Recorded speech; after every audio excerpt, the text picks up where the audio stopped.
A winter storm had buried Cedar Hollow beneath silence when Grant heard a faint cry inside the barn.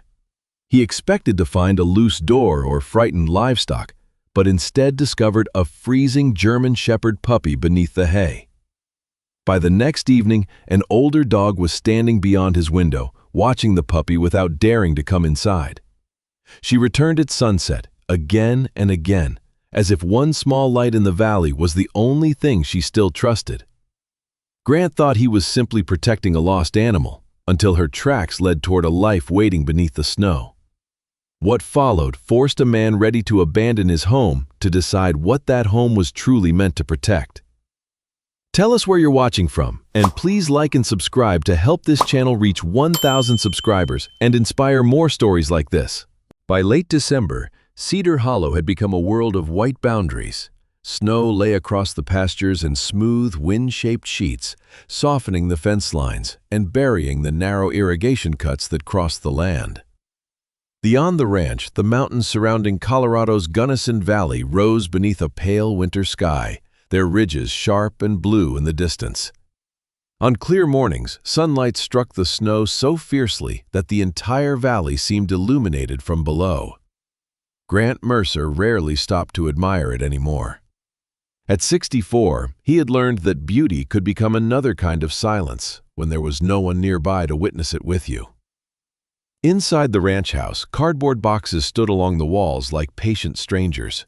Some were sealed and marked in Grant's square handwriting: books, kitchen, winter gear.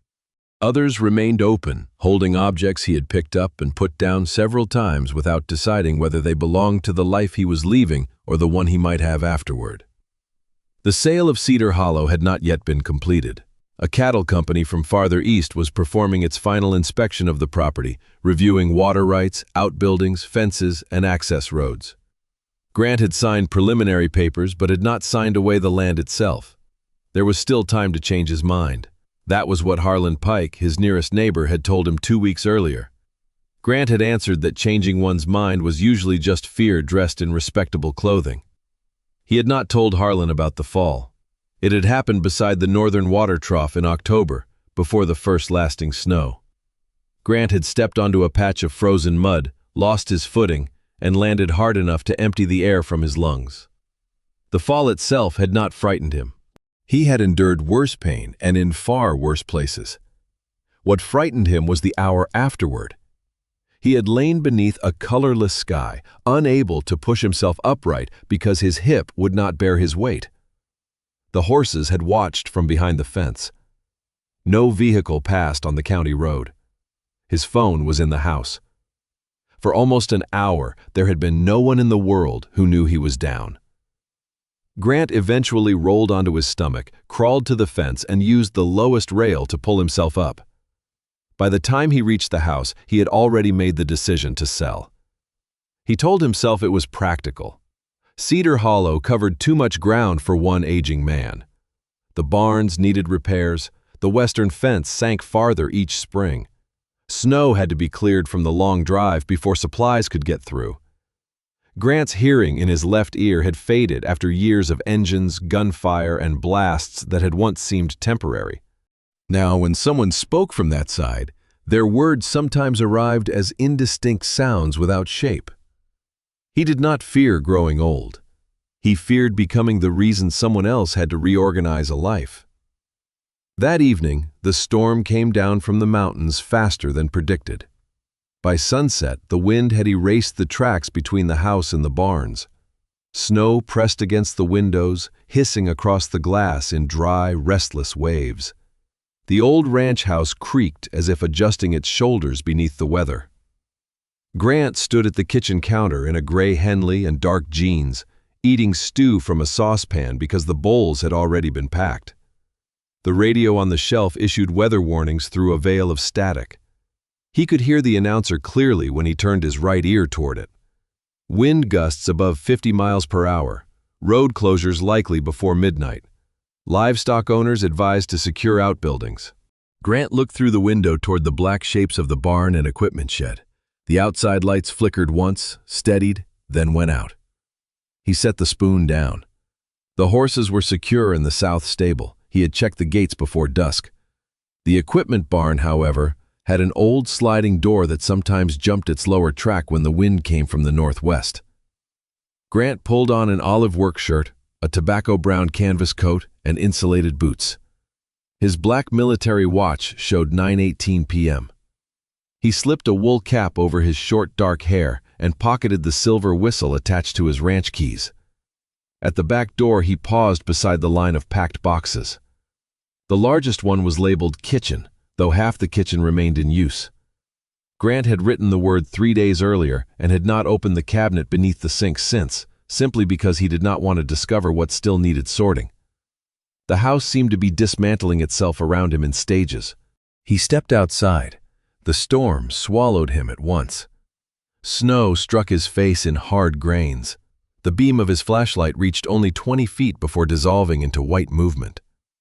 Grant lowered his head and followed the fence rope he had strung between the house and the outbuildings after his October fall. He told no one about that rope either. The barn appeared slowly through the blowing snow, first as a darker shape, then as a wall. The sliding door had shifted open nearly a foot. Wind drove loose powder through the gap and across the concrete floor. Grant braced one shoulder against the door and forced it along the track. The metal rollers protested above him. When the door was nearly closed, he heard something. A small sound. He stopped.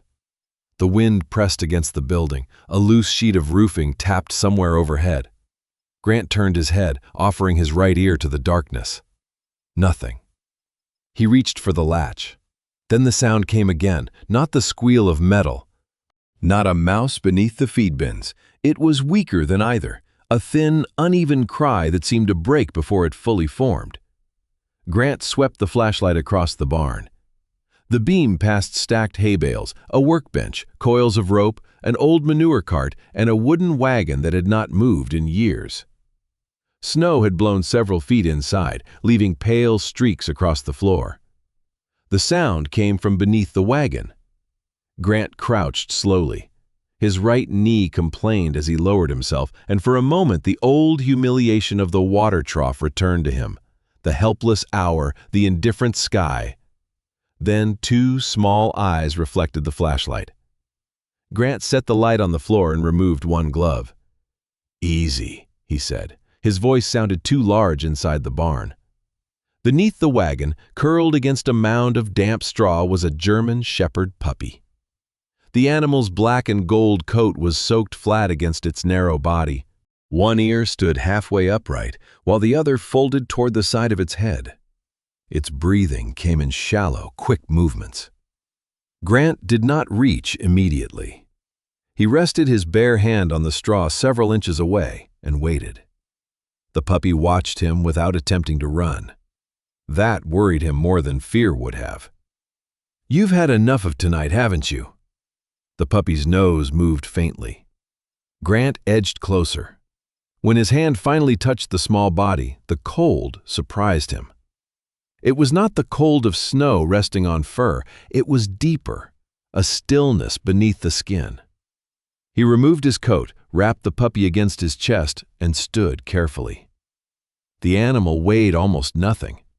As Grant crossed the barn, a scent rose from the wet coat, pine resin, mineral-rich soil, and the faint remains of wood smoke.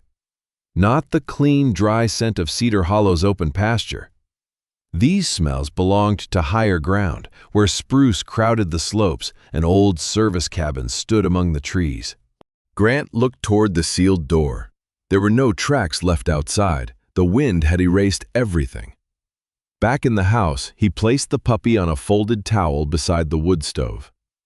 He found an old wool blanket in a box marked "Donate," then filled 2 glass bottles with warm water and wrapped them in dish towels. His hands moved with remembered precision. Warm slowly. Keep the airway clear. Do not force food. Watch the breathing. Years earlier, those rules had belonged to different rooms and different bodies. Grant did not let his mind go there.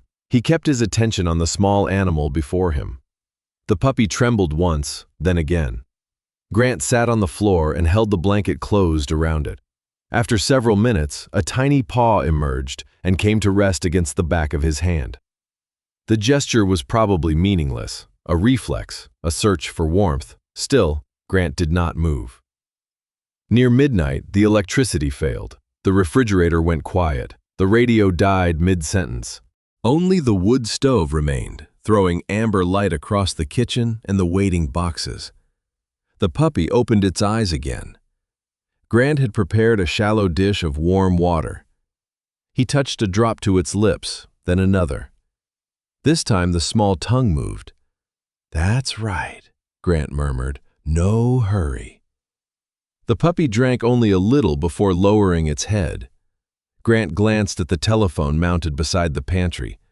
No line. The storm would have brought down a wire somewhere along the county road. He would have to wait until morning to call Nora Bellamy. Nora was the only veterinarian within 30 miles who would answer a ranch call before sunrise, without first reminding the caller how inconvenient the hour was. She had treated Grant's horses for years, and had once stitched his forearm after a frightened mare pushed him against a broken gate. She had also told him, on more than one occasion, that stubbornness was not a medical qualification. Grant moved the puppy into a wicker laundry basket padded with towels. He set the basket close enough to the stove for warmth, but far enough to avoid overheating. Then he noticed the open box near the kitchen table. Inside were framed photographs wrapped in newspaper. On top lay an old picture of Grant standing with 4 other men beneath a desert sun. Their faces were younger, narrowed against the brightness, their arms resting across one another's shoulders. Grant had intended to seal the photograph away. Instead, he turned it face down. The puppy made a soft sound from the basket. Not a cry this time, more like a sigh. Grant looked at the box, then at the animal. "You're temporary," he said. The puppy slept on. At dawn, the storm weakened enough for the telephone line to return. Grant called Nora before making coffee.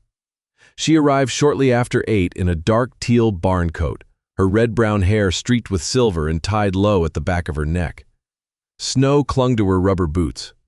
A pair of red-framed reading glasses hung against her cream turtleneck. Nora entered the kitchen, surveyed the blankets, bottles, towels, and Grant's untouched moving boxes.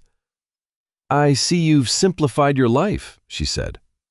"Dogs by the stove." "So I gathered." She knelt beside the basket and spoke before touching the puppy. "Hello there." The animal opened its eyes and lifted its head slightly. Nora examined the gums, paws, ears, abdomen, and breathing. She worked without hurry, her broad hands gentle and certain. "Male," she said. "About 9 weeks. Underfed, chilled, exhausted.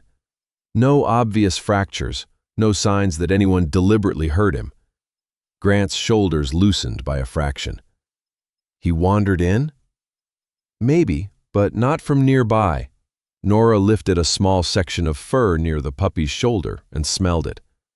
"Pine pitch, wood ash, that reddish mineral soil from the North Ridge." She looked toward Grant. "He hasn't been away from his mother long. A day, perhaps less." Grant glanced at the window. Beyond the glass, snow covered the fields without a single visible track. Nora followed his gaze. Someone may be looking for him. Or something. She gave him a brief, measuring look, but did not ask what he meant. The puppy shifted in the basket. Damp fur along its back had dried into uneven dark patches. Grant watched those patches for a moment. "Moss," he said. Nora raised one eyebrow. "For the records," Grant added, "until we find the owner." "Of course." Her tone suggested she had heard temporary names before. By evening, the sky had cleared. A cold blue light rested over Cedar Hollow, and the snow outside the windows shone beneath the first stars. Moss slept in the wicker basket near the stove. Grant sat beside him with his black coffee growing cold between his hands. The open boxes remained where they had been that morning. The photograph on top of the nearest one was still face down. He had planned to finish packing the kitchen that night. Instead, he listened to the puppy breathe.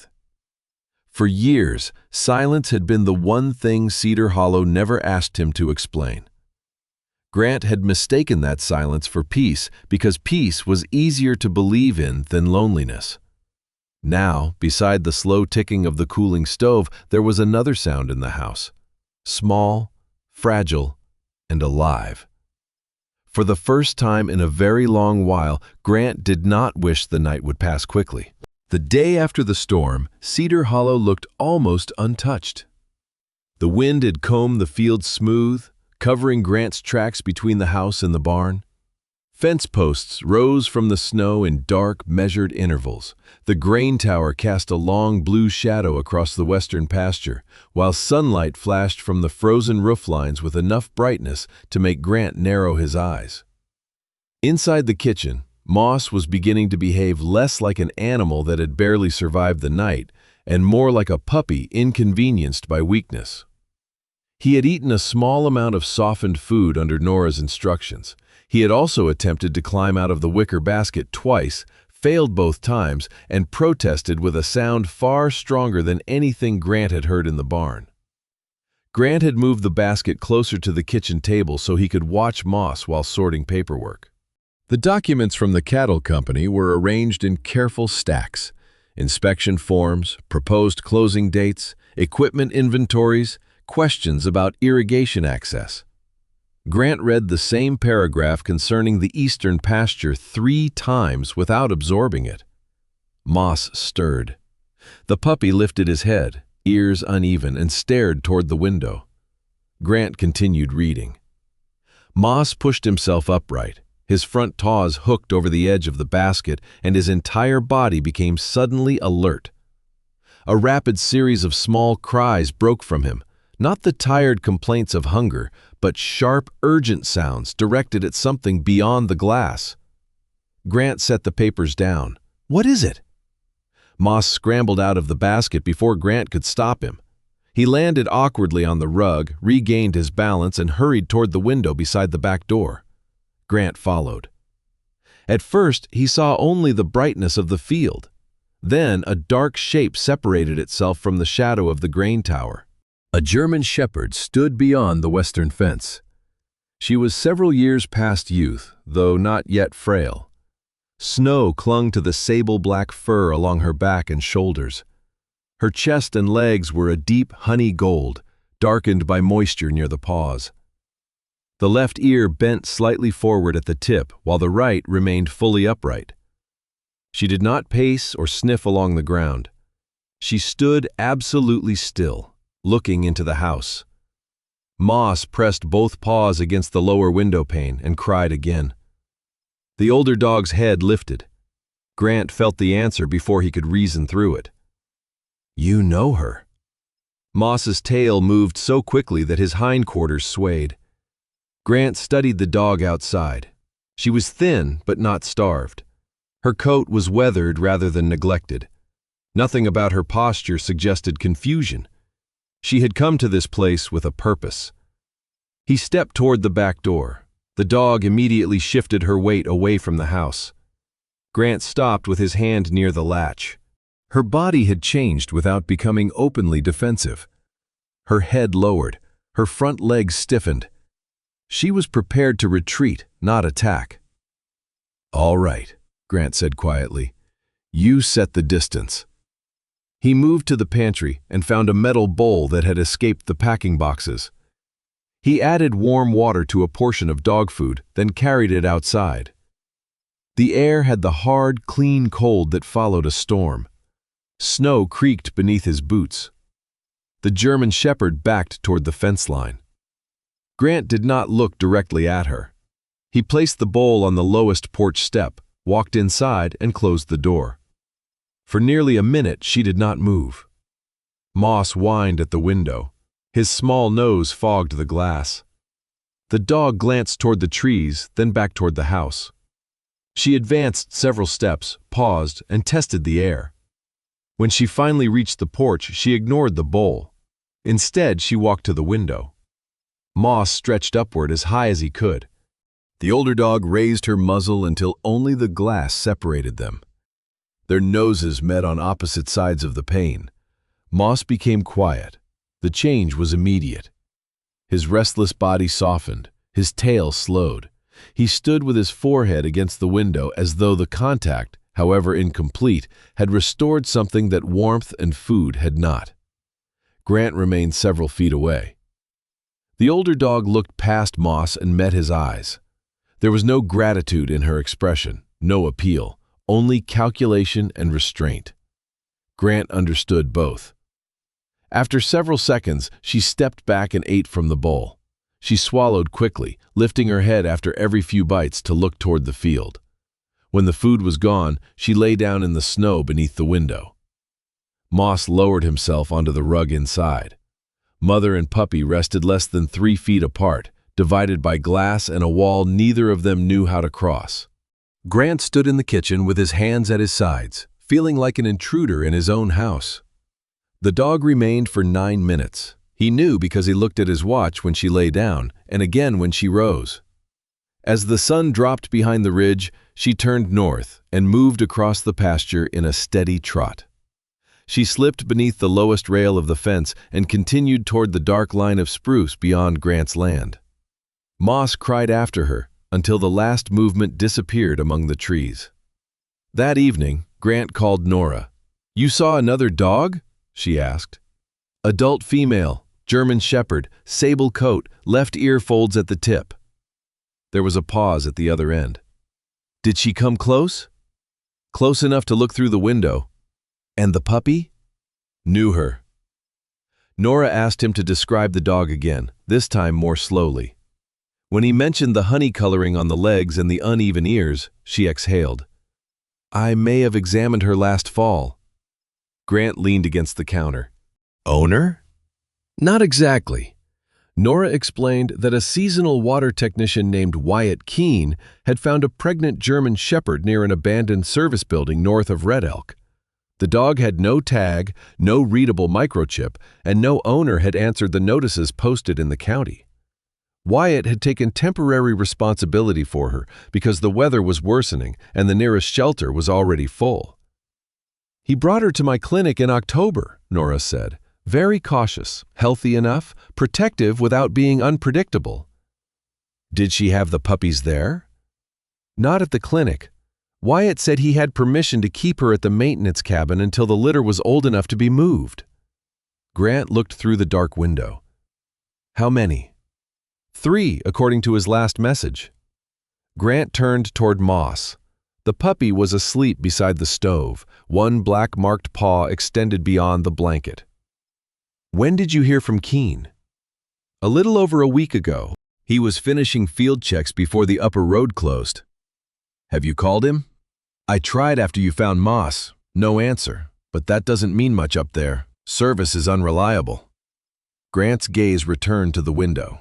Outside, the snowfield was empty. The next afternoon, he found himself watching the shadow of the grain tower. He told himself he was checking the weather. The western clouds were thin and high. Wind moved loose snow across the pasture in silver threads. At 4:12, Moss woke from a nap. At 4:19, the older dog appeared near the fence, not at the same exact minute, not by any human schedule, but close enough that Grant understood she had followed a routine of her own. Moss hurried to the window. Grant had already placed food outside. This time, he left the bowl 20 feet from the porch and sat in a wooden chair beside the house, turned slightly away from the field. He kept his hands visible and his eyes on the mountains. The dog stopped when she saw him. For several minutes, neither moved. Grant could feel her attention on him. He resisted the urge to soften his voice or offer reassurance. Words meant little without evidence. Eventually, she approached the bowl. She did not eat. Her gaze moved to the kitchen window. Moss was too small to reach the glass from the floor. Grant had forgotten to place the wicker basket beneath it. The dog waited. Grant rose slowly, went inside, and lifted Moss onto the basket. The moment the puppy appeared, the older dog lowered her head and began to eat. Grant stood behind the curtain, struck by the quiet order of it. She was not coming for the food. The food was simply the price her body required her to pay for the journey. She had come to count one living thing. After eating, the dog walked toward the porch. Grant remained inside. Moss met her at the glass again. A thin veil of condensation formed between their noses. Grant reached for the door latch. He did not know why. Perhaps he wanted to shorten the distance. Perhaps he wanted proof that the older dog understood he had not taken her puppy. The door opened less than an inch. The dog recoiled at once. She crossed half the yard before Grant closed it again. Her head remained low, body angled toward the trees. Grant stepped away from the entrance. "I said you set the distance," he murmured. "My mistake." For several minutes, she stayed near the fence. Moss continued to wait at the window, but he no longer cried. At last, the dog returned, not to the porch, but to a place beneath the cottonwood where the snow was shallow. She lay down with her face toward the house. Grant carried a second bowl outside and placed it midway between the tree and the porch. He turned his back before returning inside. The dog did not approach until the door shut. That night, Grant wrote a name in his olive green ranch notebook: Cinder. The word suited the dark saddle of fur across her back and the warm gold beneath it. It also suited the way she appeared at the edge of daylight, not like a flame, but like something that had survived after the fire was gone. He added a second line beneath the name: Arrives near sunset, travels north. The following morning, the cattle company called. A man named Douglas spoke in the smooth, unhurried tone of someone accustomed to large transactions. The inspection team had completed its review. There were only a few remaining questions. If Grant could confirm the proposed closing date, they could begin final preparations. Grant looked at the packed boxes in the living room. "Mr. Mercer? I'm here. Would the 15th work for you?" Grant glanced toward the window. There was nothing outside but snow. Cinder would not return for several hours, assuming she returned at all. "I need a few more days." The silence on the telephone was brief but noticeable. "Is there a problem with the terms?" "No." "With the property?" Grant looked at Moss, who was chewing the corner of a folded towel. "There's something I haven't accounted for." Douglas began explaining that the company could accommodate a short delay, though a longer postponement might affect the financing schedule. Grant listened with his right ear and gave no commitment. By the third evening, he had learned the shape of the ritual. Before the grain tower's shadow reached the western fence, he cleared a place beneath the window. He warmed food and carried it outside. He checked that the porch light worked, even though sunset still gave Cinder enough visibility. Moss waited. Cinder appeared from the north. She never crossed the threshold. Grant no longer asked her to. Sometimes she stood at the glass. Sometimes she lay beneath the cottonwood. On the third evening, she came close enough to leave one front paw on the lowest porch step before retreating again. Grant did not treat the gesture as permission. Trust, he knew, was often damaged by people who mistook progress for surrender. After Cinder disappeared into the trees, Moss remained at the window. Grant sat beside him rather than carrying him back to the stove. The puppy leaned against his boot. The ranch house was still full of boxes. The sale papers remained on the table. Nothing about Grant's circumstances had changed in any practical sense. Yet every afternoon he found himself measuring the day not by chores completed or documents signed, but by the movement of a shadow across snow. Before dusk, he turned on the porch light, not because Cinder needed it yet, because Grant wanted the house to be visible when she came back. Cinder came at dawn. Grant noticed her before Moss did.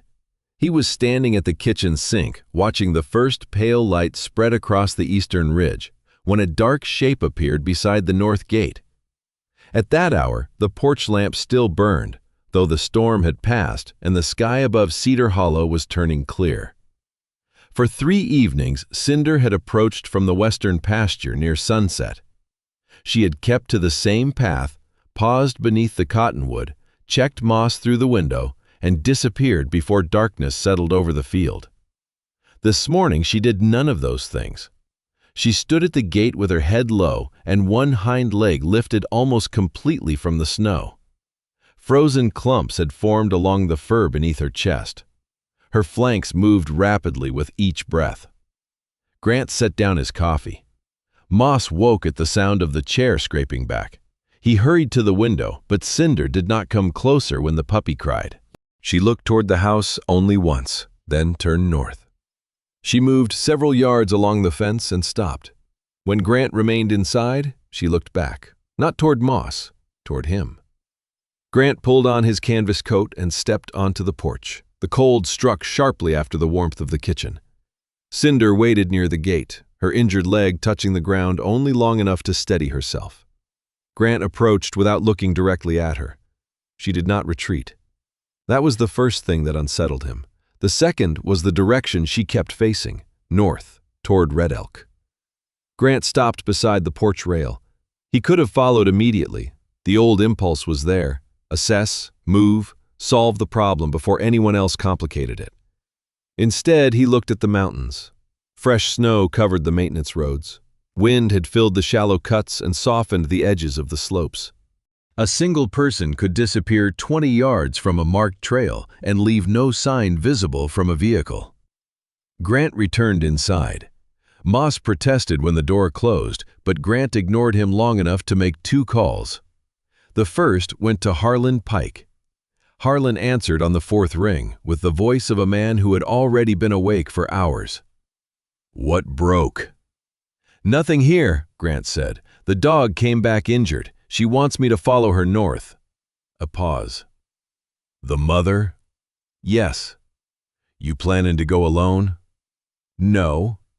"That might be the first intelligent thing you've said this winter." Grant looked through the window. Cinder was still waiting at the gate. "I need your snowmobile and your knowledge of the Red Elk Road." "I'll bring both." The second call went to the county search and rescue line. Grant expected questions. Instead, he received instructions. "Remain at the ranch. Do not begin tracking alone. Keep the animal in sight if possible. Prepare any known information about the missing person, route, weather, and time last seen." When Grant stepped back outside, Cinder had moved farther north. He thought she might leave. Instead, she circled once in the snow, lowered herself beside the fence, and waited. Harlan arrived 20 minutes later in an old blue pickup fitted with a front plow. He was a broad, heavy-set man of 66, with a thick silver mustache and shoulders built by decades of lifting feed sacks rather than gym weights. He climbed down wearing a faded ranch coat, denim shirt, and a gray-brown winter hat. He studied Cinder from across the yard. "That leg looks bad." "She still made it here." "That doesn't make it less bad." Harlan opened the trailer behind his truck and checked the snowmobile secured inside. Before touching the ignition, he struck the machine's hood twice with the flat of his hand, an old habit Grant had seen him repeat every winter. A second vehicle arrived moments later. It belonged to the county's volunteer search and rescue unit, though nothing about the woman who stepped from the driver's side appeared casual. Mara Voss was 56, compact and strong, with short dark hair streaked in silver and a weathered face shaped by years spent above the tree line. Her red-orange rescue jacket carried narrow, reflective strips across the shoulders. A radio rested against her chest, and an emergency whistle hung from the left strap of her pack. 2 volunteers accompanied her: Luis Ortega, a former ski patrol medic, and Diane Webb, a retired forest technician who knew the service roads around Red Elk. Mara listened while Grant explained what he knew. A seasonal water technician named Wyatt had last contacted Nora Bellamy more than a week earlier. He had been working at a maintenance cabin north of the ranch. His German Shepherd had given birth to 3 puppies. 1 puppy had appeared in Grant's barn during the storm. The mother had returned each evening, then arrived injured that morning and repeatedly moved toward the northern ridge. Mara asked no questions about Grant's former career. She looked at Cinder, then at the sky. "We treat the dog as a directional lead, not a navigation system," she said. "If she leaves the safe route, nobody follows without checking the terrain." Grant nodded. "You stay with the group," Mara continued. "No moving ahead because you think you recognize a pattern." "I understand." "Good. Experience is useful. It does not make snow stable." Harlan hid a smile beneath his mustache. Grant ignored him. Mara fitted each person with a locator beacon and checked the fastening herself. She assigned Diane to route finding, Luis to medical support, and Harlan to the snowmobile. Grant carried an insulated rescue bag and the information he had written in his olive green notebook. Moss remained inside the ranch house with a bowl of water and several blankets. Grant closed the kitchen curtains before leaving, not because the puppy needed darkness, but because he did not want Moss watching his mother disappear again. Cinder began moving the moment the group passed through the north gate. She did not run. Her injured leg prevented that. She followed the fence for a quarter-mile, then cut toward a shallow rise where the snow had been compressed by the storm. Every few minutes, she stopped and looked back. At first, Grant interpreted the behavior as uncertainty. Then he noticed that Cinder resumed only after counting the moving figures behind her. "She's checking the group," Harlan said quietly. "She's checking whether we're still coming," Grant replied. The distinction mattered to him. The climb toward Red Elk took them through open pasture before narrowing into spruce forest. Beneath the trees, the snow was deeper and less disturbed by wind. Cinder's tracks remained visible between the shadows, one hindprint appearing lighter than the others. Diane led with a probe pole. Harlan drove slowly behind her, towing the empty rescue sled.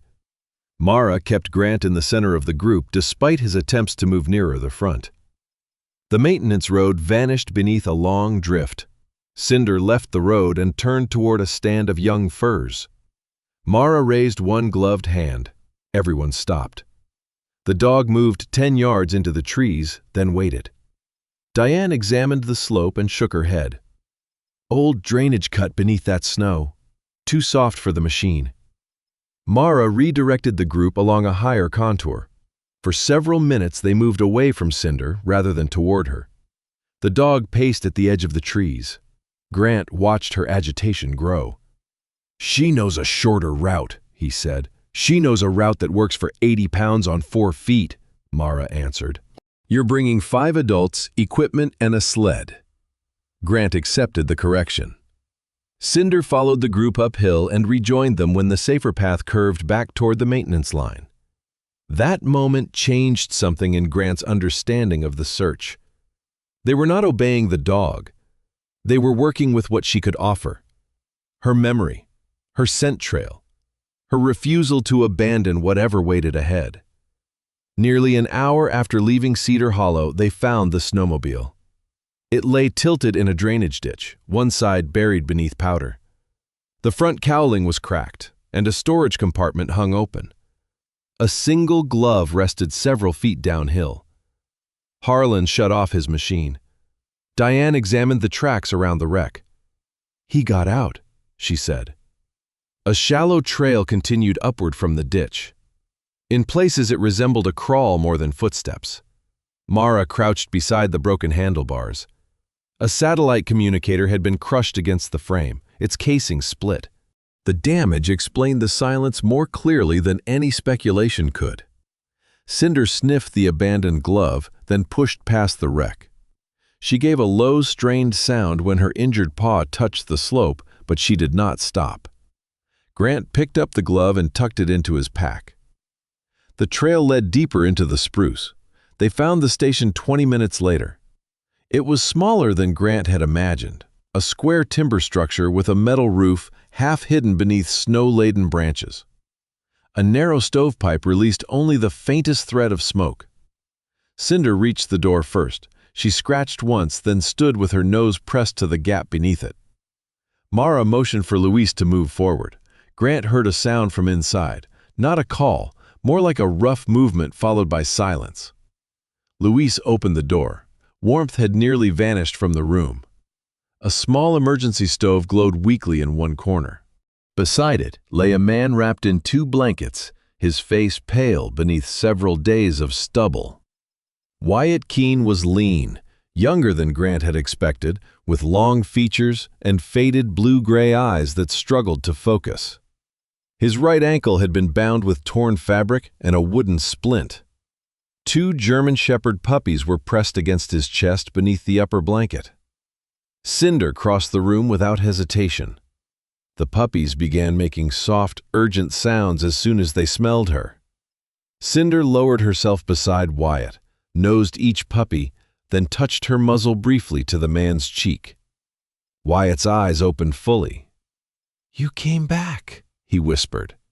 For a moment Grant thought he meant the rescuers. Then Wyatt lifted one trembling hand and laid it against Cinder's neck. "You came back again." Louise took over the medical assessment. Mara organized the room without raising her voice. Diane added fuel to the stove. Harlan cleared a path around the doorway for the rescue sled. Grant remained near the wall until Mara asked him to help stabilize Wyatt's injured leg. The ankle was badly swollen, but circulation remained present. Wyatt's breathing suggested bruised ribs, though he stayed alert and could answer questions. He was dehydrated, cold, and exhausted, but the station's emergency supplies had kept his condition from becoming worse. Grant held the splint while Louise secured it properly. "What happened?" Grant asked. Wyatt took a small drink before answering. "A sensor stopped reporting during the storm.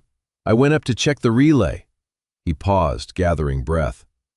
"Snow covered the shoulder of the road. The machine slipped into the drainage cut." "You walked back?" "Crawled most of it." His eyes moved toward Cinder. "She kept coming back to me, 10 feet ahead, then back, like she couldn't understand why I was so slow." One of the puppies shifted beneath the blanket. "3 puppies?" Grant asked. Wyatt's expression changed. "Yes. The 3rd is safe." Wyatt stared at him. Small male, black markings on his back, 3 dark toes on the front right paw. For the first time, some of the tension left Wyatt's face. "Moss," Grant added. "That's what I've been calling him." Wyatt closed his eyes briefly. The lean-to beside the station started coming apart in the wind. Cinder moved the puppies inside, but the stove was failing. "She took the smallest one sometime during the night. I thought—" His voice caught, and he stopped. Grant did not ask him to finish. The answer was already clear. Cinder had carried Moss away because the puppy was weaker than the others. She had found the light at Cedar Hollow, left him in dry straw, and returned to Wyatt and the remaining litter. Not strategy, not human reasoning. A mother responding to cold, shelter, scent, sound, and the impossible demand of being needed in more than one place. Mara arranged the evacuation. Wyatt went onto the sled first, secured inside a thermal wrap. Rook and Wren were placed in a padded carrier beside him. Louise stayed close to monitor his condition. Cinder watched every movement. When Mara approached her injured leg, the dog backed toward the wall. "Leave her a moment," Grant said. Mara did. Harlan carried the puppy carrier outside. Louise and Diane guided the sled through the door. Only when Wyatt was fully secured did Cinder step forward. Grant held the entrance open. She paused beside him. For 3 evenings, a window had separated them. Grant had respected the distance because it was the only thing she had allowed him to do. Now Cinder touched her nose to the black watch on his left wrist. The contact lasted no more than a second. Then she walked past him and climbed onto the rear of the rescue sled beside Wyatt. Grant did not mistake the gesture for trust without limits. It was enough that she had chosen not to remain behind. Mara checked every strap once more. Harlan started the snowmobile, and the engine's low sound moved through the trees. The group began the careful descent toward Cedar Hollow. Cinder lay beside Wyatt with her head raised, watching the trail ahead. She did not look back at the station. Wyatt Keene returned to Cedar Hollow 2 days after the rescue with a walking boot, a pair of crutches, and strict instructions not to test either one. Grant collected him from the county hospital shortly before noon. Wyatt wore a navy sweater beneath an old, rust-colored flannel shirt. Without the blankets, frost, and exhaustion of the Red Elk Station, he looked younger than he had in the mountains, though the shadows beneath his blue-gray eyes had not disappeared. His hair was flattened on one side from sleep, and a yellow mechanical pencil was still clipped inside the pocket of his field jacket. "You bring that to the hospital?" Grant asked, nodding toward the pencil. Wyatt looked down. "They gave me a form." "You could have used a pen." "I don't trust hospital pens." Grant did not smile, but something close to one moved beneath his beard. The drive back through the valley passed beneath a clear winter sky. Sunlight flashed across the snowbanks, and the mountains looked calm enough to deny that a storm had ever crossed them. Wyatt watched the northern ridge through the passenger window. "The station still standing?" "Barely," Grant said. "County closed the upper road until they inspect the slope." Wyatt nodded, though the answer seemed to settle heavily inside him. His apartment was 40 miles away in a small town beyond the valley. Under normal circumstances, he could have recovered there. But Cinder and the puppies remained at Cedar Hollow under Nora's care, and the veterinarian had made it clear that neither Wyatt nor the dog was ready for another long separation. Grant offered the guest room before he could reconsider. The room had been partly emptied for the move. One wall was lined with sealed boxes, while the bed remained made beneath a faded wool quilt. Grant shifted the boxes into the hallway and placed a straight-back chair near the window so Wyatt could sit without lowering himself too far. "This is more than I need," Wyatt said. "It's a bed." "I meant letting me stay." Grant set the crutches against the wall. "You need somewhere close to the dogs. I have a room. Don't turn it into a ceremony." Wyatt studied him for a moment, then nodded. The barn had changed during Wyatt's absence. Nora had helped Grant clear one of the old foaling stalls and line it with fresh straw. A safe electric heater had been mounted beyond the reach of curious paws, and thick rubber mats covered the cold floor. Moss, rook, and wren slept together inside a low wooden enclosure Grant had built from spare boards.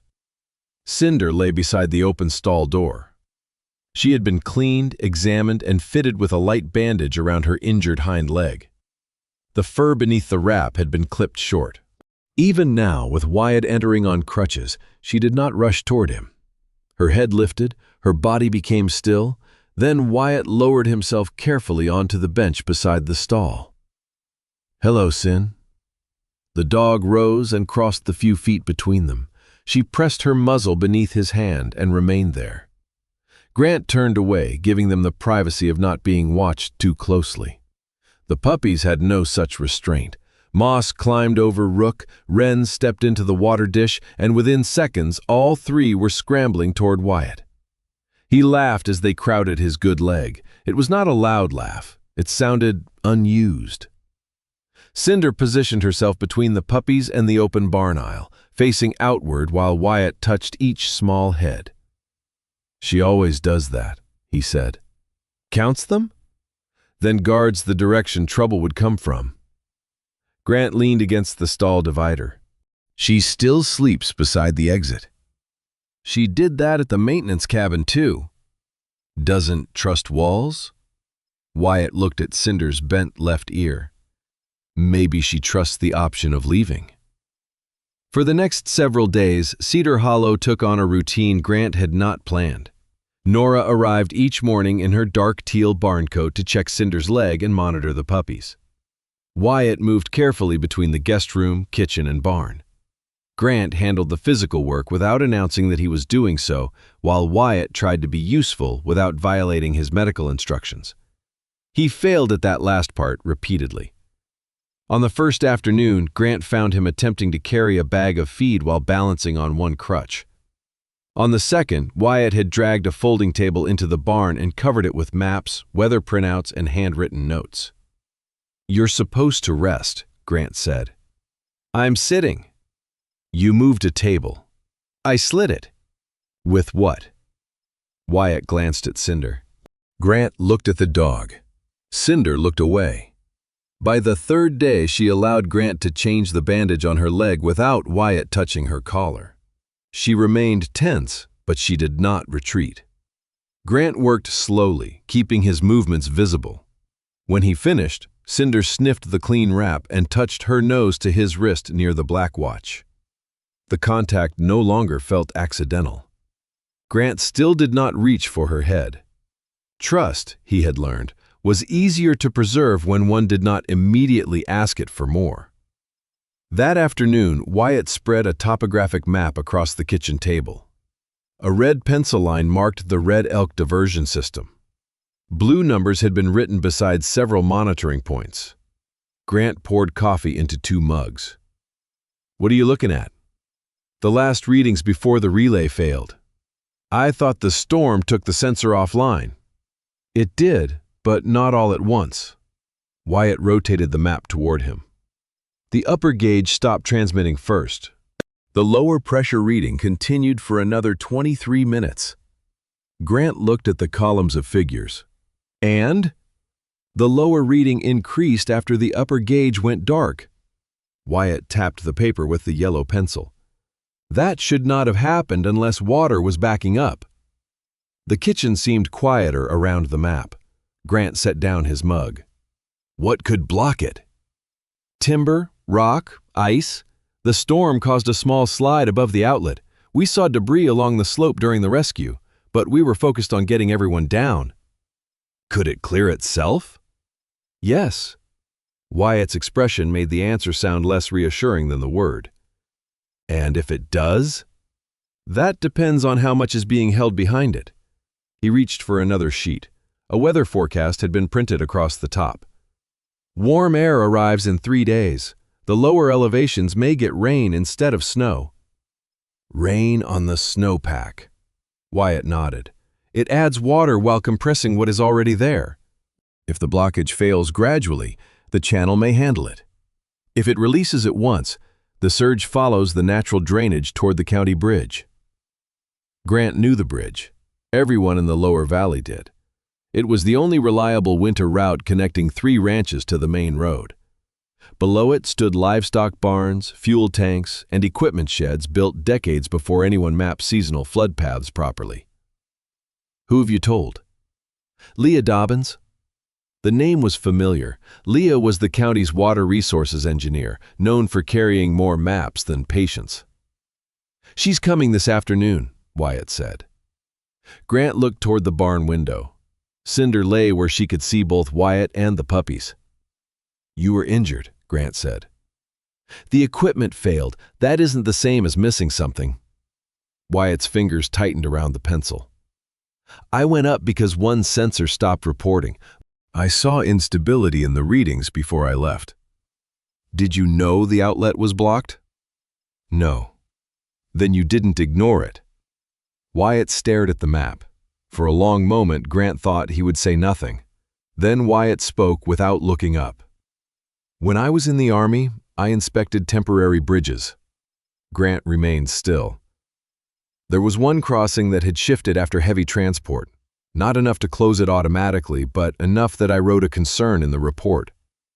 Wyatt rolled the pencil between his fingers. The convoy commander asked whether I was certain. Closing the bridge would have delayed equipment for hours. You weren't certain. I was concerned. The distinction seemed to cost him something. I let them keep it open. The structure failed during a later crossing. 2 men were badly injured. Grant did not offer the easy sentence, that it had not been Wyatt's fault. Easy sentences often ask the listener to accept comfort before being understood. What did the investigation say? He asked. That the failure had multiple causes: load, soil movement, damaged supports. Wyatt gave a thin smile without humor. Enough causes that no single person had to carry all of it.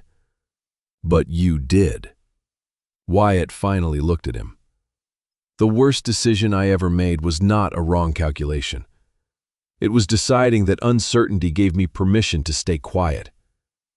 A puppy barked from the barn, sharp and brief. Cinder answered with a low sound, and the kitchen fell silent again. Grant looked at the red line across the map. Outside, sunlight rested across the eastern pasture, the same land included in the sale documents stacked in the next room. Leah Dobbins arrived just after 3. She stepped from a county utility vehicle wearing a mustard yellow technical parka and gray waterproof trousers. Her black hair, streaked with silver, ended in a neat bob beneath a white hard hat. Thin, bronze-framed glasses sat low on her nose, and a tablet with a bright yellow protective case was tucked beneath one arm. She entered the kitchen, removed her gloves, and went directly to the map. "I reviewed Wyatt's readings," she said. "His concern is justified." No greeting, no unnecessary reassurance. Grant respected that. Leah placed an updated survey over Wyatt's papers. Satellite images and old land records covered the page. "A field team observed the outlet from the lower ridge this morning. There is debris at the diversion channel, but the slope remains too unstable for close access. We cannot safely clear it from above." "What are the options?" Grant asked. "Wait and hope the release is gradual." "That isn't an option." "It is an option," Leah corrected. "It is simply the one with the least control." She marked a route with a red pen. "The county can reinforce the bridge, but not before the warm front arrives. We can evacuate animals and equipment from the lower properties, but access may still be cut off." Wyatt leaned forward. "What about the old East Channel?" Leah looked at him. "I thought of that too." She changed the display on her tablet. An older property map appeared, faded boundaries overlaid with modern survey lines. A narrow channel crossed the eastern pasture of Cedar Hollow. Grant recognized part of it. In spring, water sometimes collected along a shallow depression near the cottonwoods. He had assumed it was an old irrigation cut. "It was a flood relief channel," Leah said, "established before the county bridge existed. Most of it has filled with soil, but the grade still runs toward a gravel basin south of your property." "If reopened?" Wyatt asked. "It could divide the flow and reduce pressure on the bridge." Grant studied the map. The channel crossed the best grazing land on Cedar Hollow. It also passed through the section the cattle company valued most for future development. What would reopening involve? Excavation, removal of 2 fence sections, a controlled release in stages, assuming the blockage can be partially managed from the lower gate. Temporary damage? Leah did not answer immediately. "That depends on what you mean by temporary." She removed her glasses and set them on the table. "For the county to fund the work and maintain the channel afterward, we would need a permanent drainage easement. It would become part of the property record." Grant understood before she continued. The county would retain access. Construction along the corridor would be restricted. The usable pasture would shrink. Any future owner would purchase Cedar Hollow with those limitations attached. "The buyer is still in due diligence," Leah said. "A new easement would allow them to withdraw." Grant looked toward the living room. The sale contract sat beneath a stack of unopened mail. For months, selling Cedar Hollow had represented control. He would leave before age or injury made the decision for him. Now the land offered him a different kind of choice. He could preserve its value and allow the county to pursue less certain measures. Or he could permanently change the property he was trying to leave, using it to protect people who had not asked him to remain. Leah replaced her glasses. "You are not legally required to agree," she said. "The county owns other responsibilities here. This is your land." Wyatt shifted in his chair. Grant noticed the tension in his face, the old fear that speaking too strongly might influence another man's decision. "Say what you think," Grant told him. Wyatt looked at the map, then at Grant. "I think the East Channel gives us the best chance to control the release." "Are you certain?" "No," the answer came without hesitation. "But I am certain enough to say it should not be ignored." Grant turned toward the window. In the barn, Cinder had moved from the doorway. She lay inside the stall now, surrounded by all 3 puppies. For the first time since arriving at Cedar Hollow, she had placed a wall between herself and the nearest exit. On the table behind Grant were 2 futures drawn in different kinds of ink. One was the sale contract. The other was a red line crossing the snow-covered eastern field. Leah waited. Grant did not answer. Grant did not answer Leah that afternoon. Instead, he put on his coat and walked the eastern pasture until darkness covered the red line she had drawn across the map. The old drainage channel was barely visible beneath the snow. In some places, the land dipped by only a few inches. In others, dried reeds marked where spring water had once traveled before years of soil, hoof traffic, and neglect had softened the channel into the surrounding field. Grant followed it with a measuring rod and his olive-green notebook. He recorded fence distances, gate widths, and the location of buried water lines. He marked where heavy equipment could enter without crossing the frozen irrigation pipes. By the time he returned to the house, his gloves were wet and the light above the barn had already come on automatically. Wyatt was sitting at the kitchen table with the Red Elk maps spread before him. "You made a decision?" he asked. "I took measurements." "That isn't what I asked." "It's what I did." Grant removed his coat and hung it beside the door. Wyatt watched him for another second, then turned back to the maps. Neither man mentioned the papers Leah had left behind. The following morning, Grant began preparing the eastern field as though the county had already received permission. He checked the hinges on the equipment gates. He located spare fence posts in the rear shed and moved fuel cans away from the proposed work zone. He drove metal stakes into the snow along the route of the buried channel, using Leah's survey coordinates without calling her to confirm the plan. Harlan arrived shortly after 9 in his faded blue pickup. He climbed out wearing his ranch coat and silver mustache, surveyed the row of stakes, and rested both hands on his hips. "You signed the easement?" "No." "Leah authorized excavation?" "No." "Then what exactly are we doing?" "Finding out what will be required." Harlan looked across the pasture. "We?" Grant handed him a measuring tape. Harlan accepted it, though his expression remained unconvinced. They worked through the morning, measuring the distance between fence sections and identifying the safest approach for the cooperative's excavator. Grant kept moving, rarely stopping long enough for the cold to settle into his joints. Action narrowed the world. A gate either opened or it did not. A fence post was sound or needed replacing. Machines required fuel, grease, and access. Land did not ask a man whether he was afraid of leaving it. Around noon, a county maintenance truck arrived with a load of survey stakes and temporary barriers. Leah had sent 2 workers to mark the equipment zone in case Grant agreed to the easement. Grant stood beside the eastern gate, writing measurements in his notebook. The truck moved slowly behind him as the driver prepared to reverse toward the fence. A warning signal began to sound. Grant did not hear it. Harlan, standing near the front of the truck, raised one arm and shouted. Grant remained focused on the notebook. The vehicle continued backward. Cinder had been lying near the barn while the puppies played inside their enclosure. At the sound of the truck, she rose. When Grant failed to turn, she crossed the yard at a fast, uneven trot. Her shoulder struck the side of his leg. Grant shifted instinctively, taking 2 steps away from the gate just as the truck rolled past the place where he had been standing. The driver stopped immediately. Harlan strode toward Grant, his face no longer carrying its usual patience. "You didn't hear that?" Grant looked at the truck, then at Cinder. She stood close to his left side, body angled between him and the vehicle. "The wind carried it away," Grant said. "There is no wind."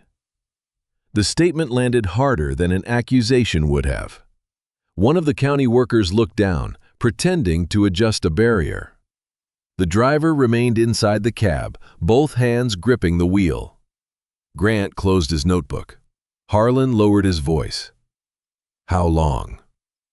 Grant knew what he meant. "Years." "How bad?" "Depends on the day." "And you thought nobody needed to know?" "I manage it."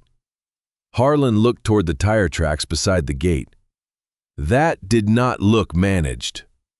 Grant's jaw tightened. "I moved." "The dog moved you." Cinder returned to the barn without waiting for either man to acknowledge her. Harlan watched her go. "You're planning a job with engines, radios, running water, and people moving behind equipment," he said. "This is not something you hide because you dislike the way it sounds out loud." Grant opened his notebook again, though he did not write. "I haven't agreed to the job." "You're setting stakes in the snow." Harlan placed the measuring tape on top of the nearest fence post. "You made the decision with your hands. You just haven't admitted it with your mouth." Inside the house, Wyatt was making the opposite choice. Leah had called twice that morning and left a message asking him to join the final planning meeting. He had not returned either call. Instead, he remained in the barn with the puppies. Rook had learned to climb over the low enclosure wall. Wren preferred attacking loose pieces of straw. Moss followed Grant's movements whenever the older man crossed the yard, but returned to Cinder when she called the litter together with a quiet sound. Wyatt sat on the bench with his injured foot elevated. His maps remained folded in a canvas case beside him. Cinder settled against his good leg. Her weight was not heavy, but Wyatt felt every point where her body touched him. She had begun doing this at the Red Elk cabin months earlier. Whenever he paced too quickly or stopped responding to her, she would position herself against his shin and remain there until he sat down. Wyatt had never trained her to do it. She had simply learned the rhythm of him. Nora arrived carrying her gray veterinary bag. She examined Cinder's leg, checked the puppies, and watched Wyatt avoid looking at the map case. "Leah called me," she said. Wyatt frowned. "Why would she call you?" "She wanted to know whether you were medically capable of sitting in a meeting." "What did you tell her?" "That your ankle is injured, not your ability to speak." Wyatt rested one hand on Cinder's neck. "Leah has the readings. She has numbers. You have context. She's the county engineer, and you were the person maintaining the system. That did not prevent the outlet from becoming blocked." Nora closed her medical bag. "You were lying beside a failed heater with 2 puppies inside your coat. I think we can postpone the performance review." Wyatt's expression hardened. "I should have seen the pattern earlier." "Maybe." He looked at her, surprised by the answer. Nora pulled the red-framed glasses from the cord around her neck and put them on. "People keep expecting comfort to mean telling them they did nothing wrong," she said. "Sometimes comfort means telling the truth without using it as a weapon." Wyatt said nothing. "You might have noticed sooner," Nora continued. "Grant might have told Harlan he cannot hear equipment on his left side. I might have followed up with you when you missed the clinic appointment last week. None of that changes what has to happen now." Cinder shifted closer when Wyatt's breathing became shallow. Nora noticed. "One man pretends he needs no help," she said. "The other pretends silence is not a decision. You are both exhausting." Wyatt gave a short, unwilling laugh. It was enough to slow his breathing. Nora picked up the canvas map case and placed it across his knees. "Meeting is at 2. The final planning session took place in Grant's kitchen. Leah arrived with updated surveys, weather reports, and a county legal officer on speakerphone. Mara Voss brought the safety plans for personnel and heavy equipment. Harlan carried a list of machines available through the irrigation cooperative. Grant sat at the head of the table, though no one treated the position as authority. Wyatt took the chair beside Leah. His walking boot rested on a low stool, and the yellow mechanical pencil lay across his notebook. Leah began without ceremony. "We have 3 workable responses." She placed 3 maps side by side. "The first is direct removal of the blockage from the upper slope. The terrain team has rejected it. The snowpack remains unstable, and we cannot safely position equipment close enough to the outlet." She moved to the second map. "The second is to wait for a natural release while reinforcing the county bridge and relocating livestock from the lower properties." "How much time?" Harlan asked. "Not enough to complete all reinforcement work before the rain arrives." "And the third?" Grant said. Leah placed her finger on the red line crossing Cedar Hollow. "Reopen the historical drainage channel. Release the stored water in controlled stages and divert part of the flow toward the gravel basin. The legal officer explained the easement again. It would be permanent. The county would retain access for inspection and maintenance. Construction would be restricted along the corridor. Some grazing land would be lost. The current buyer could withdraw during due diligence. When the explanation ended, Leah looked around the table. Before any work begins, we need two things: Grant's written permission and Wyatt's assistance reviewing the older pressure records. Wyatt's pencils stopped moving. "I can provide the data," he said. "I need more than the files," Leah replied. "You know when the sensors were serviced, which readings tend to drift, and how the channel responds during cold conditions."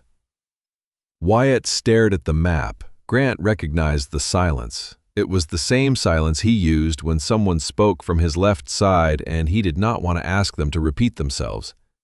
Grant leaned forward. "There is something everyone on the worksite needs to know."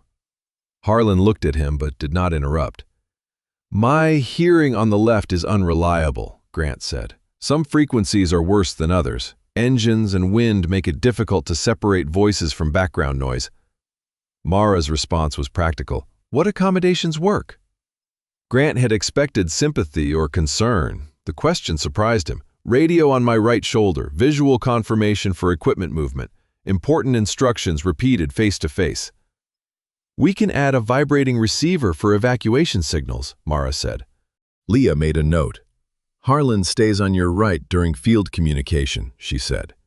"No one assumes you heard an instruction without confirmation." Grant nodded. The admission did not diminish him. It simply changed the plan. He pulled the easement document toward him. The signature line appeared impossibly small beneath the language describing access, drainage rights, and future restrictions. Grant thought of the October morning beside the water trough. He had believed selling the ranch would protect everyone from the inconvenience of his aging, but the truth was less noble.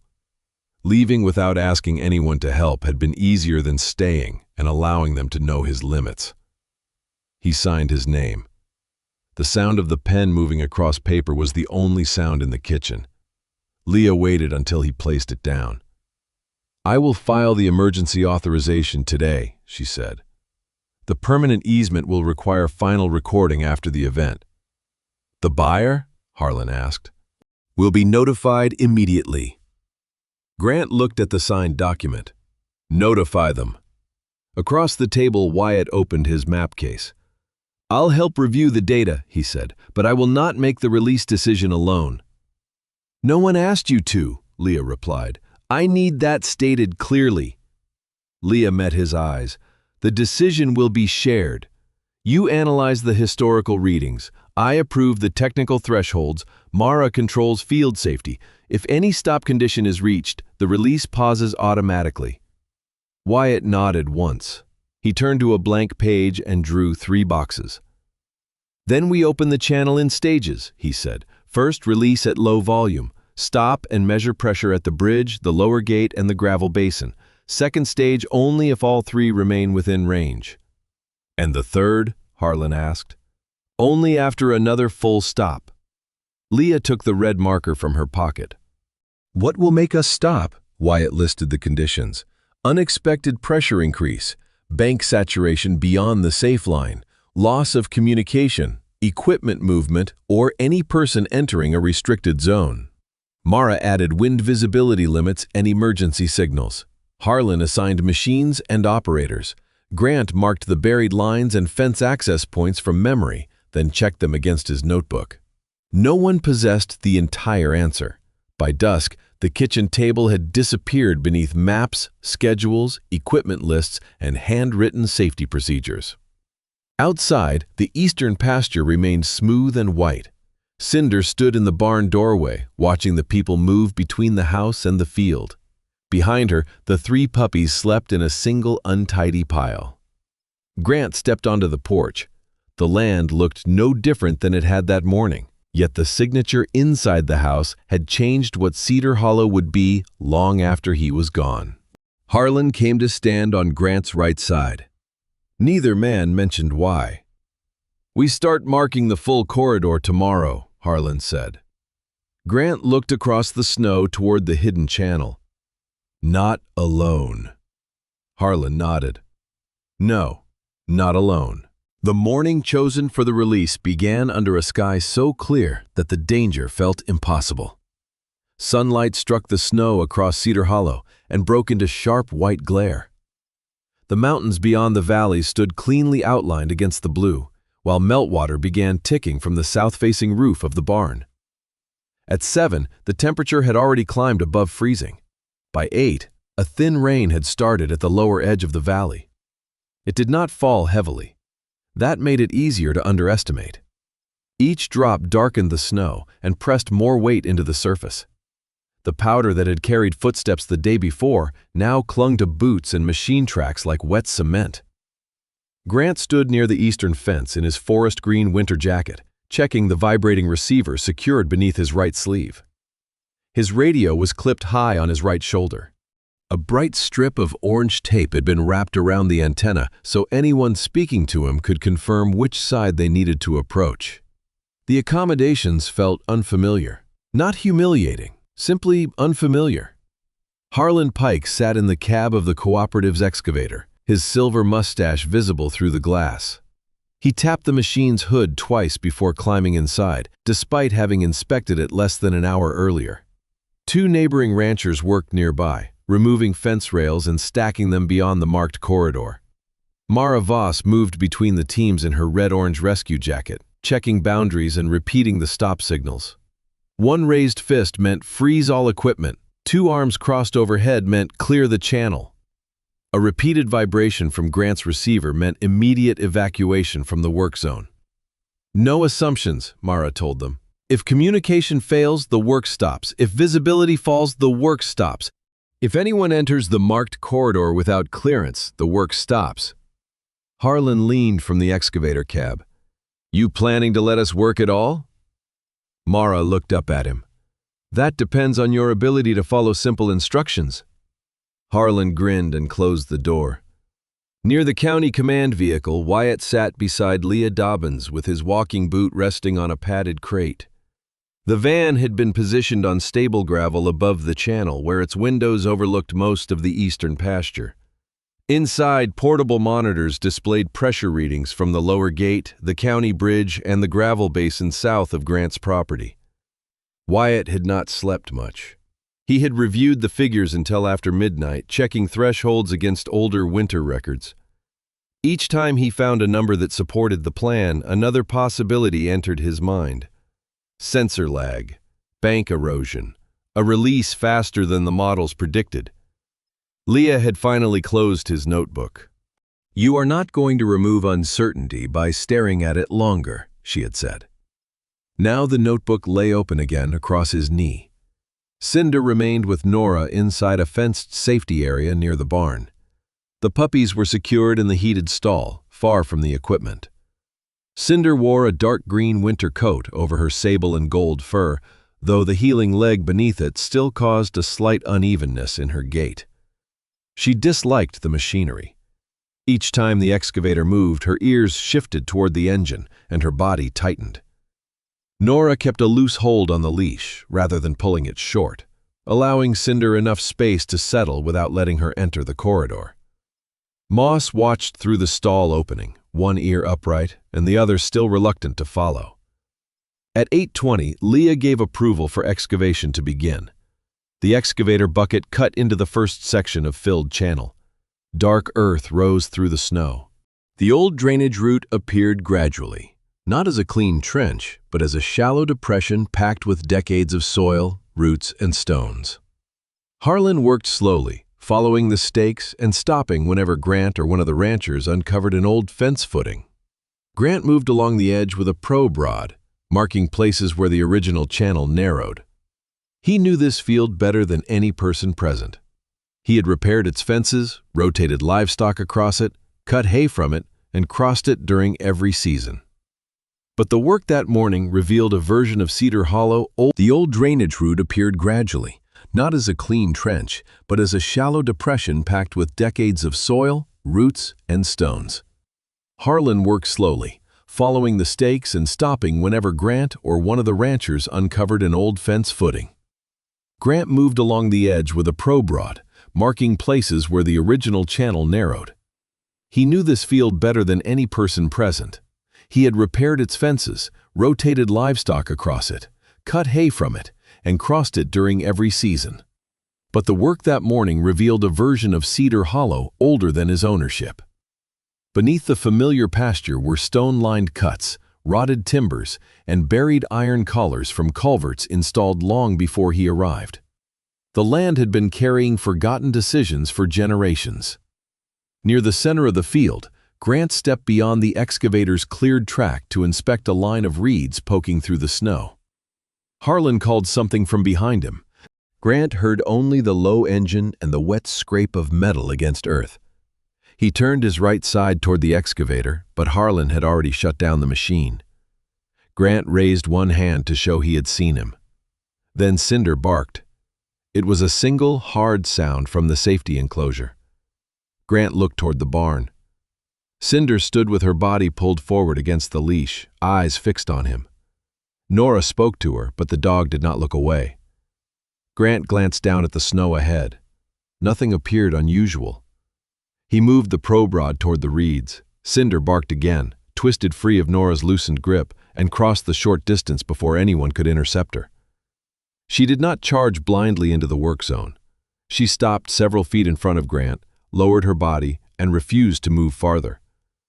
When Grant stepped sideways, she caught the fabric of his trouser leg lightly between her teeth and pulled once. Not hard enough to tear, only enough to stop him. Mara called for all equipment to remain still. Harlan climbed from the cab, carrying a long wooden stake. "What did you hear?" Grant asked. "Water," Harlan said, "under the crust." Grant had heard nothing. Harlan approached from Grant's right and pushed the stake into the snow several feet ahead.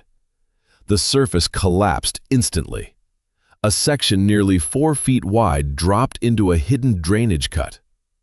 Brown water rushed beneath the broken snow, moving fast enough to carry chunks of ice toward the lower field. Grant stared into the opening. Cinder backed away from the edge and stood beside him. "She crossed here before," Nora said from behind them. "On the way between Red Elk and the ranch." Grant looked at the dog. Cinder's reaction required no mystery. She knew the smell of open water beneath snow. She knew the soft movement of the ground. She knew a route Grant had never needed to notice. Experience had not failed him.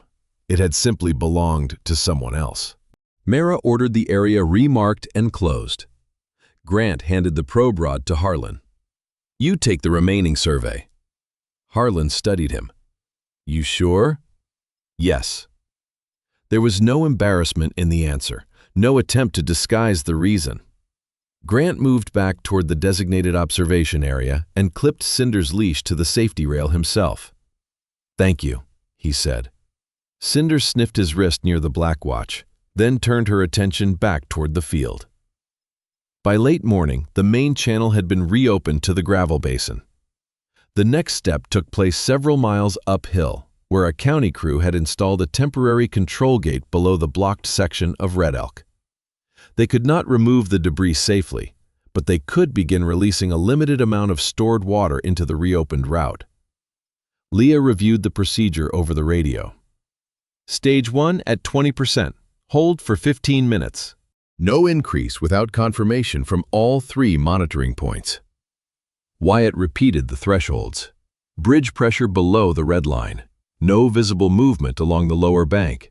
Gravel basin absorption within the modeled range. Communication maintained across every team. Mara requested confirmation from each location. Voices answered one by one. Grant stood beside Harlan on the right side of the channel. Rain gathered on the shoulders of their coats. The first water arrived quietly. A narrow stream appeared beneath the upper culvert, dark against the snow. It moved through the restored channel, carrying small pieces of bark and ice. For several minutes, everything matched the model. Then, the stream widened. The flow accelerated around the first bend and struck the southern bank harder than expected. Water climbed several inches above the marked line. One of the ranchers raised his radio. "We can keep going! The bank is holding." The daylight was already beginning to flatten beneath thickening clouds. If they paused too long, the next stage might continue after dark. Harlan looked toward Grant. Grant did not answer. The decision belonged elsewhere. Inside the command vehicle, Wyatt watched the saturation reading rise, not dramatically, not enough to trigger the automatic threshold, but the pattern disturbed him. The increase was occurring faster at one sensor than at the others, suggesting that water was entering the bank rather than moving cleanly through the channel. His fingers tightened around the pencil. A familiar thought entered his mind. Maybe the reading was wrong. Maybe stopping would waste time. Maybe speaking before he was certain would make him responsible for everything that followed. Cinder was visible through the command vehicle window, lying beside Nora near the barn. Even from a distance, Wyatt recognized the alert angle of her head.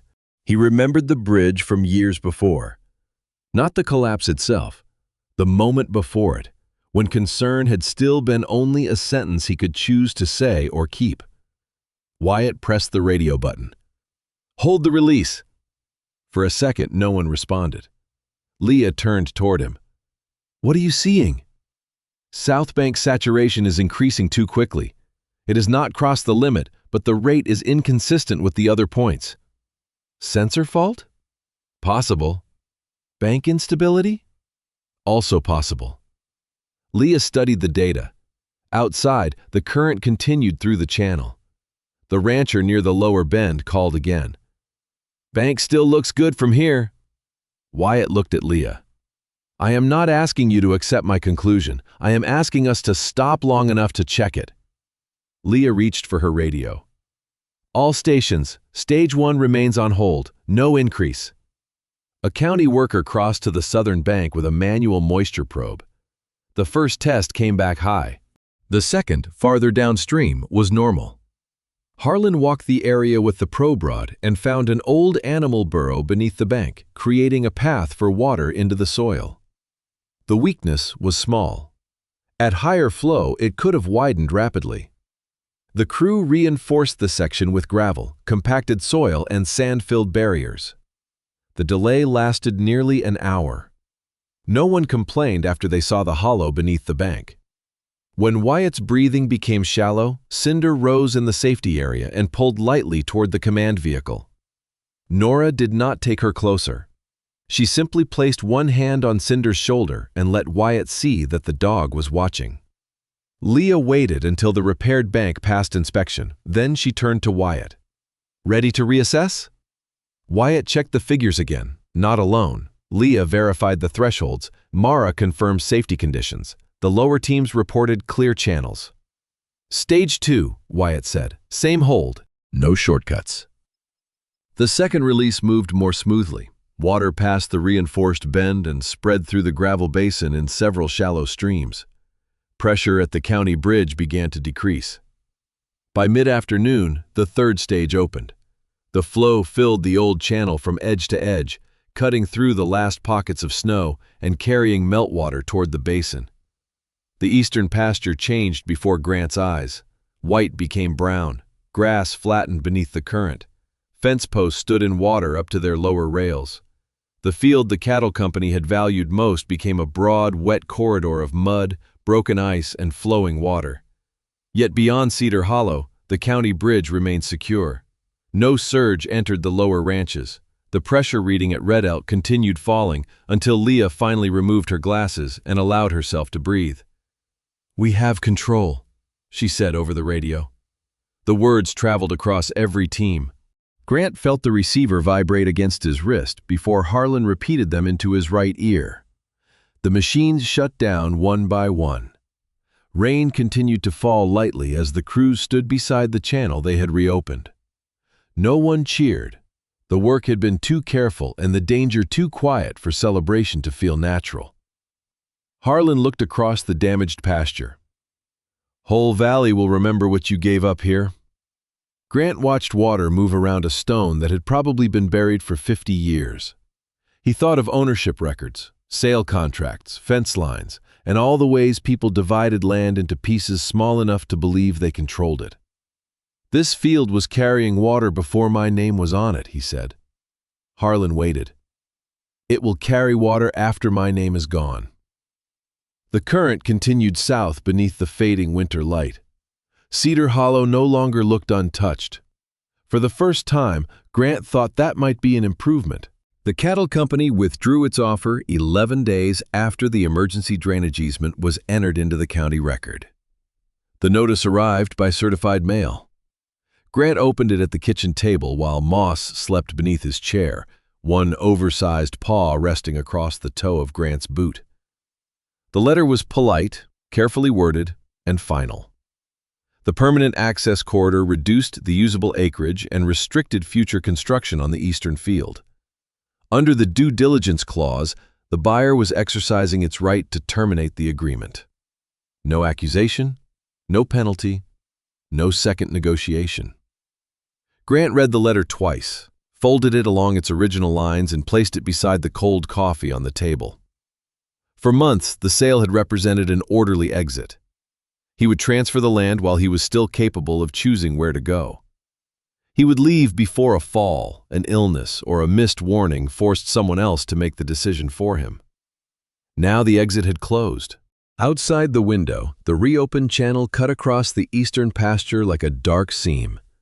The water had receded to a steady winter flow, but the surrounding ground remained scarred by machinery, compacted gravel and flattened grass.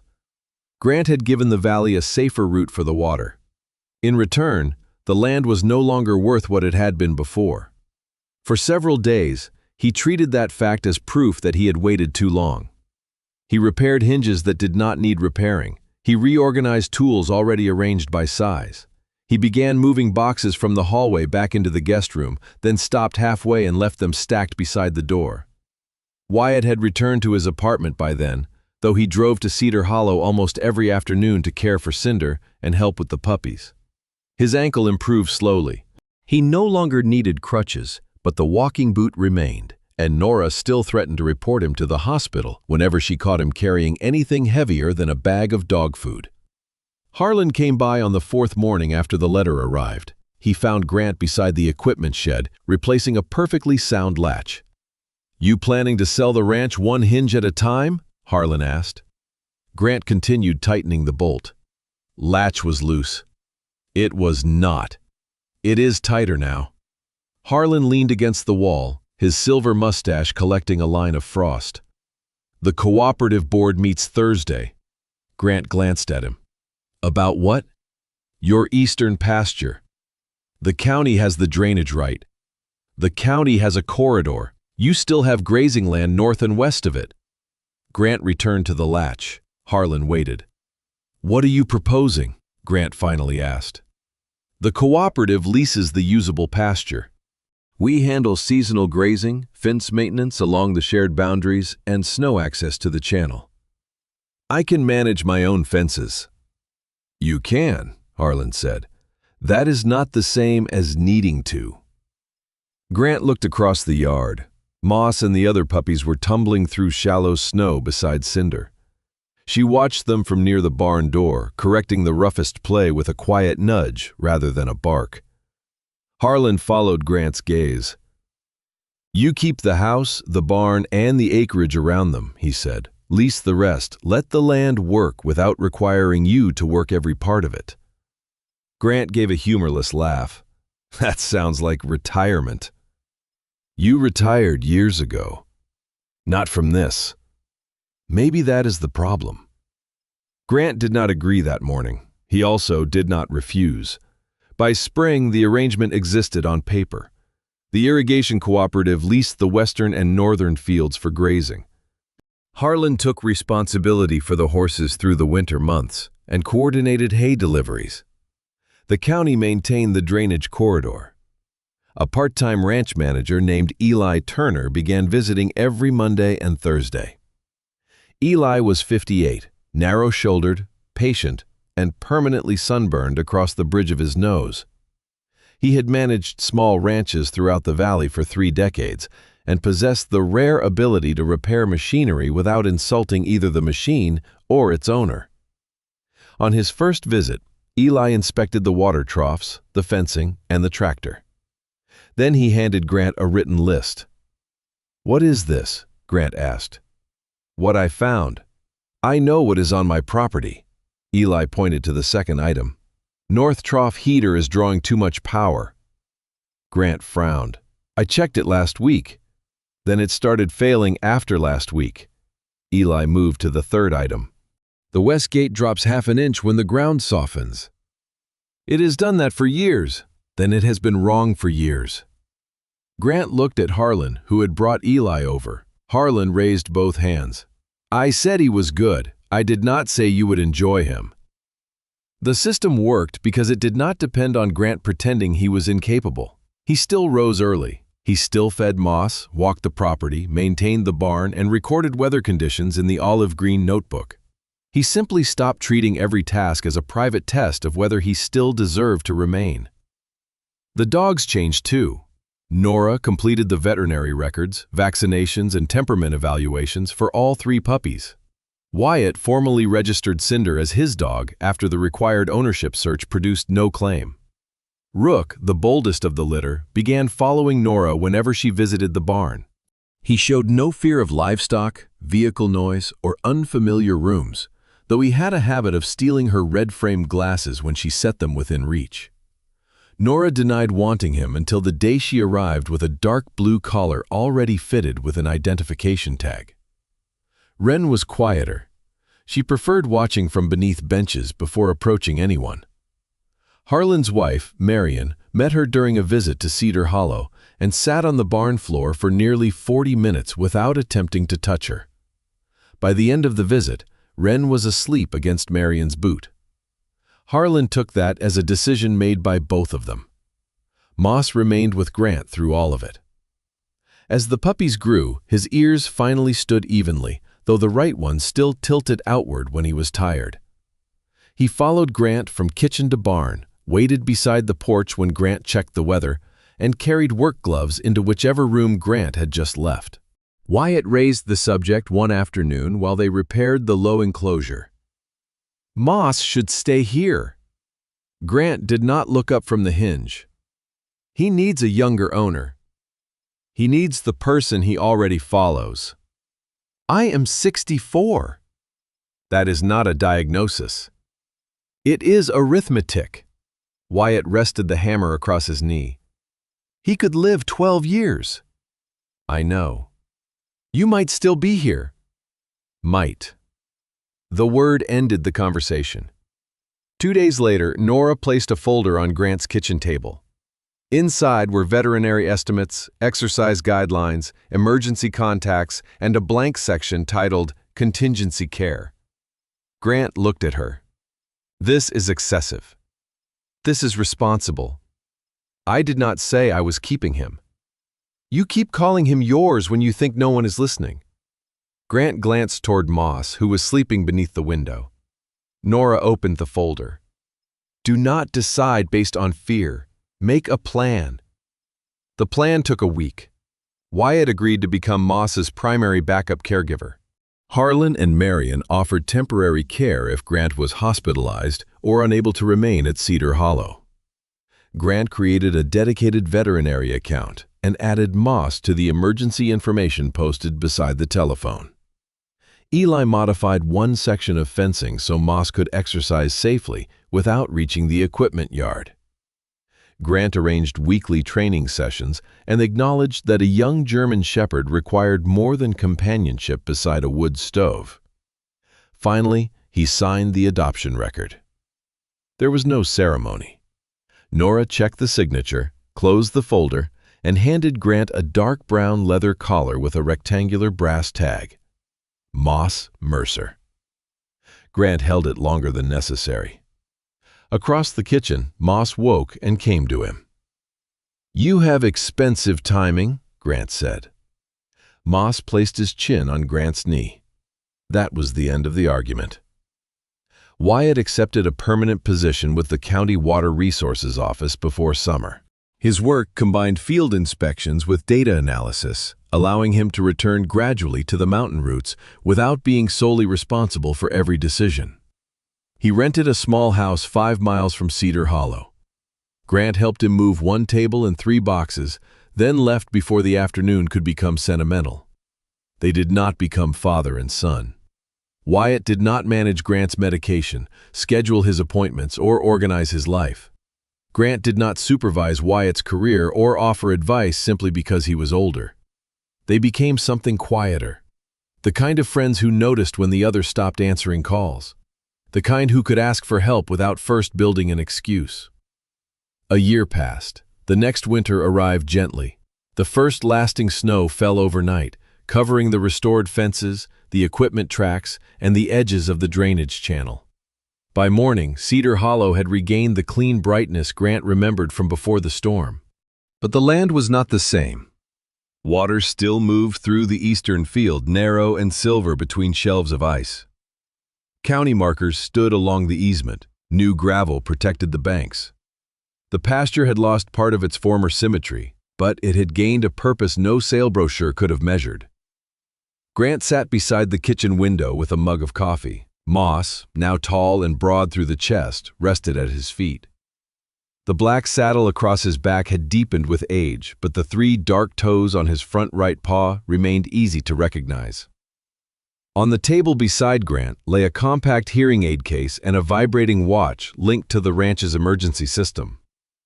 The hearing aids had taken time to adjust to. At first, the world seemed unnecessarily loud. Cabinet doors struck too sharply, gravel beneath boots sounded like breaking glass, wind crowded every quiet space. But voices returned with their edges intact. Grant no longer had to pretend that a sentence had reached him when it had not. Moss lifted his head. Beyond the window, Cinder appeared at the western fence. Her sable and gold coat stood dark against the snow. The left ear still folded slightly at the tip. She paused at the same place where she had once waited beyond the porch light, watching a puppy through glass because she did not yet trust the house that sheltered him.